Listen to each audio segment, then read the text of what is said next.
At the end, I think Roy Buchanan was sick of hearing Roy Buchanan. But all of us like the ego part of it, where everybody tells you how good you are and stuff. And once you've heard it for so many years, you know, you kind of get tired of that. Nobody can invent something new every day. He came up with a big bag of tricks and influenced a lot of people, and some acknowledge him, some don't. But you know, even in Mississippi stops somewhere. I just don't think Roy could go on, you know, year after year after year, coming up with something new every day. I don't think anybody could. I think for one reason or another, Roy's career had begun to run its course, and I think he sensed that. So while it was always good to see him, you know, I hated to walk into these club rooms and you know, see a half-empty club at midnight, because I think Roy deserved a heck of a lot more than that. The last show that Roy gave was at the was in Guilford, Connecticut. Roy, like I said, we had a friendship, so he would just call me and say, Tom, you know, I got 2 dates, one in New York, one in Boston, you know, and can you get a backup band for me and come out on the road? And I'd sing the songs and play the drums and whatever. The funniest thing was we sat, it was so hot, and they had like little, they didn't really have dressing rooms at this fairground, so we sat in this like gaudy, huge stretch white limo, and Roy sat in the front seat at the place next to the stage. We just sat next to the stage because we had the AC on.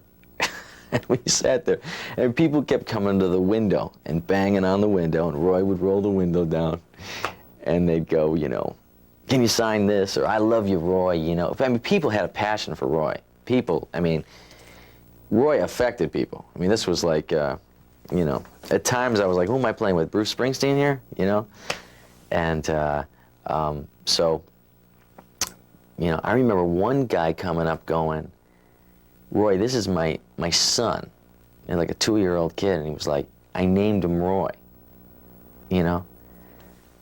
And Roy was like, that's all right, you know, good, okay, you know, and the guy's like, you know, I just want to say I love you, man, you know, you know, whatever, you know. All right, man. And then like the window went up to keep the AC in, you know. And we did this show, and it was wonderful. And then the last time I saw Roy, we were leaving the show, and we're in this limo. It's traffic jam. Roy decides he wants to get out of the limo and like party with some people or hang out or say hello to somebody, you know. And so John, the road manager, had asked me if I wanted to do the dates the following weekend at the Chance. I think we were playing with Johnny Winter. And I said, yeah, definitely, because I was on a high. I was like, yeah, this is great. And last thing I saw Roy was getting out of the limo. And I said, well, and me and Carrie had to catch a flight back in Hartford, so we had to go. And I think Roy wanted to hang out a little bit. I think that was the idea. Go back to the hotel, and, you know, why are we getting in this traffic jam? But me and Carrie had to get to the airport, so waved to Roy, and that was the last time I saw him. Yeah, I said, I'll see you next weekend, man.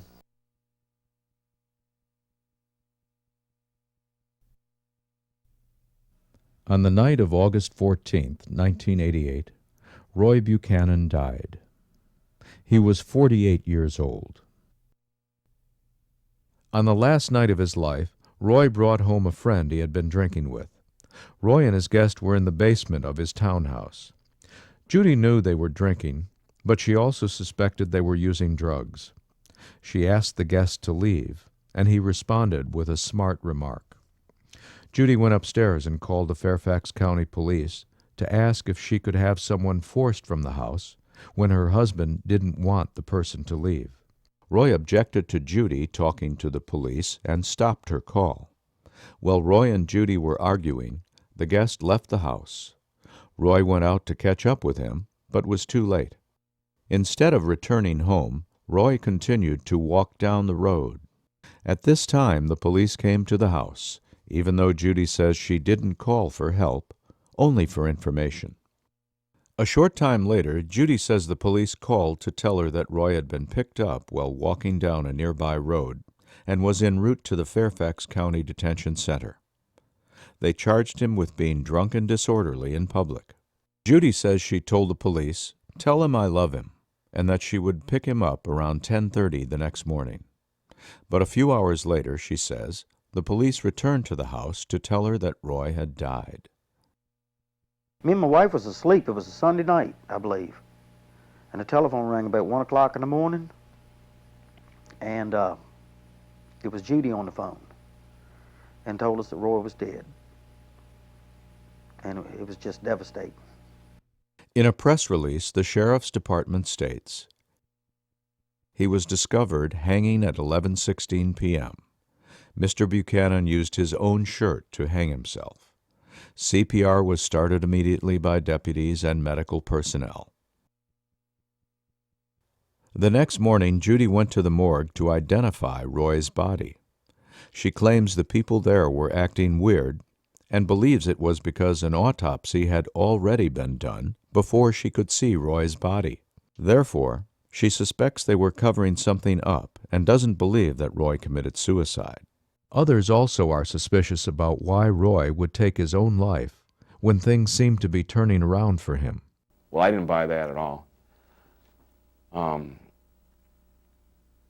Especially after they had an open casket for his friends, because I looked over his head and he had all these bumps and bruises on it. And how does somebody get all these bumps and bruises from hanging himself? Secondly, the only bars they had were on the door, and it's like 4 feet from the floor.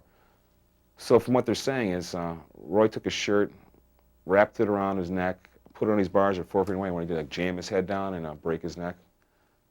As far as I'm concerned, after all these years, I think I know what actually happened. At least this is the conclusion I came to, is that it's a known fact that he had emphysema, and cops are always putting obnoxious people into chokeholds, be it where they really are or not. And I think maybe they put him in a chokehold, and he died in the spot, and they just freaked and fabricated the whole story. I was a bit surprised when they said it was suicide. I was very, I would say, I was very doubtful that that occurred. And I know he wasn't depressed, he was just the opposite. He wanted this guitar thing to fly big time, and some few unfulfilled music dreams he wanted to do too.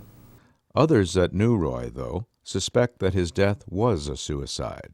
Assuming, as I do, that Roy did in fact kill himself, I know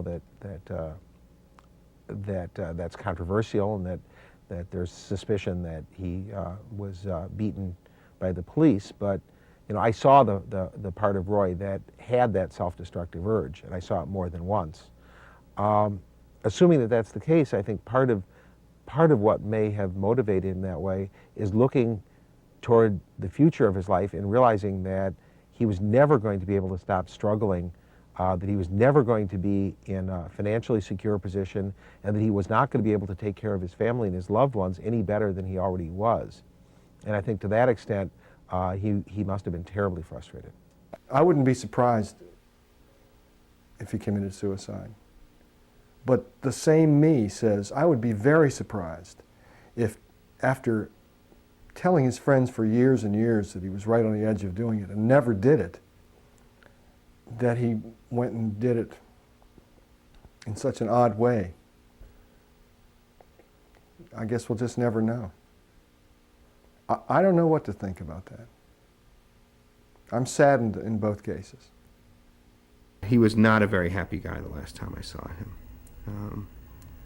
And certainly, given that he'd attempted suicide once before, given that I had seen him since that first attempt at suicide and found him to be very depressed, it didn't surprise me that he had been successful at killing himself. On the other hand, one never knows. Judy feels many of those who claim to have known Roy really didn't. She says Roy suffered from everything, not just depression and drug abuse, and that his problems stem from his need for love. She says Roy didn't think he could be loved until she entered his life.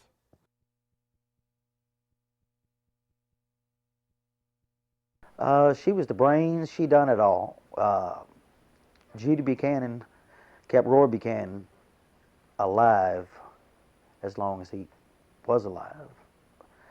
Uh, if it wasn't for her, you know, everybody wanted Roy. Let's go, Roy. Let's go. Everybody wanted Roy. Everybody wanted a piece of Roy. And when we'd finish playing music, every night we would be at somebody else's house partying. And you can't do that 5 and 6 nights a week. And it was Judy Buchanan would keep him home, keep him straight, sober him up, put him back up on his feet, and shoot him out the door again. In fact, when he had his recording contracts, every time his recording contract was getting ready to go or be renewed, Judy would drive him back, show him the old place that they were renting, and told him, said, "Do you want to live here again? Then you get off your ass and you go back in the studio." So, I mean, she was tough. I don't think Roy would have lasted in this life as long as he did if Judy wasn't there to corral him. I really, really think that. And she loved him dearly, and the best thing she wanted was just to make him safe and have a normal life and raise their kids. And a normal life in raising kids in any family, whether it's Jimi Hendrix's or Charlie Parker's or Roy Buchanan's or anything, that oftentimes is just completely contrary to being a musician, a pop musician. And it didn't work. And he was plagued until the day he died with those problems. I think he was struggling all his life with confusion. I think the man was confused. And if he hadn't had that one small talent of being a great guitar player, I think he would have been the flotsam and jetsam you see on the streets. I absolutely believe that. In some ways, I feel bad that I didn't force myself to do more to help Roy kind of create a career that could have been more fulfilling. I mean, I felt like I sort of butted up against Judy often. That Judy saw me as somebody who wanted to kind of take Roy away from her and push him into this world of success and rock and roll that I think she also had a uncomfortable feeling with.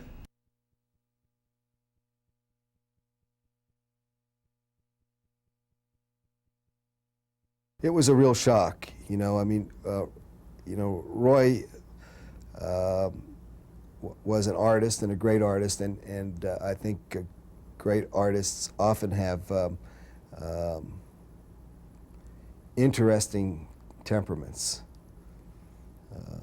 Roy's behavior was eccentric at times, and at times it bordered on being self-destructive. But I never really, I always thought it was that Roy knew his limits, and that Roy always knew that he was doing. I always thought that he loved himself too much to do anything rash. And I was asleep at 8:30 in the morning in my apartment in New York, and the phone rang, and it was John Adams from PBS, who had always been close to Roy and his family. And John called up, I'll never forget his words. He said, "Well, he finally did it. He finally did it. Roy's dead." And I just I was chilled. We were close personal friends, and I often was he was like a kid brother to me, and I was sort of like a big brother to him, I think. And it was a kind of person, I think my relationship with Roy and his wife Judy I was somebody they could call and get a straight answer from when they had problems. And I respected that relationship. And I always followed him around as much as I could when he was in my area and a couple of times out of town. I once saw him at the Hollywood Bowl and then in Boston and Pittsburgh and other places. And we were very close, and it hurt a lot when he finished himself off that time.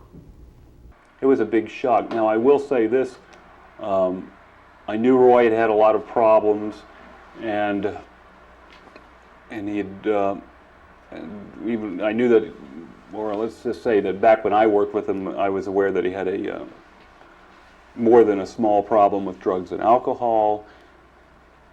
However, the idea that he would commit suicide was kind of freaked me out. I didn't think that. I thought, you know, why would he do that? He had so much to live for.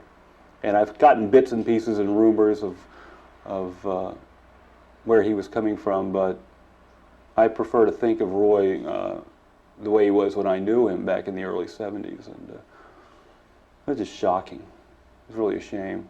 I hadn't spoken to Judy Buchanan in a while, and I got in touch with her, and you know, she asked me to write something, which I read at Roy's funeral, and you know, that meant a great deal. I mean, it really helped me get through that time, because I was able to sit down and put a pen to paper and write something that that meant something to me about the way that I had always felt about Roy Buchanan, and it was just a really sad time. It really was, and you know, I'll miss him a lot. Went to the funeral, and as I remember, I guess it was Jay Rich that gave the eulogy. He was one of Roy's managers back in the early 70s, and he started out the eulogy with to know Roy was to be constantly frustrated by him, and you never really got real close to Roy. You never really knew what he was thinking, what was going on in there, and frustrating in life, frustrating in death too, because then you look back on a lot of confusing memories and, you know, times you had. And I've talked to, of course, a lot of people that knew him back then. We're still in touch, and we get together from time to time, run into each other, and invariably, you know, his name comes up, and as other musicians do, and other good times and bands and things that we did. But it's easy to get on the subject of Roy and stay on it for a long time. He was quite a enigma. I remember when I saw him in April of 1988, he was, I hadn't seen him for a while, and it was very good to be back in touch with him, and we talked and reminisced and so on, and he told me about Australia, and he told me about where he was going to be going, that they're in the studio to do this new kind of music and so on, and I was very excited about that, because he was excited, he was happy, and he was looking forward to making more records, and he had a following again, so he could continue to play, and I felt he was all right, you know, I felt I don't need to worry about him. He was okay, and it was good. And then I got the call that he had died.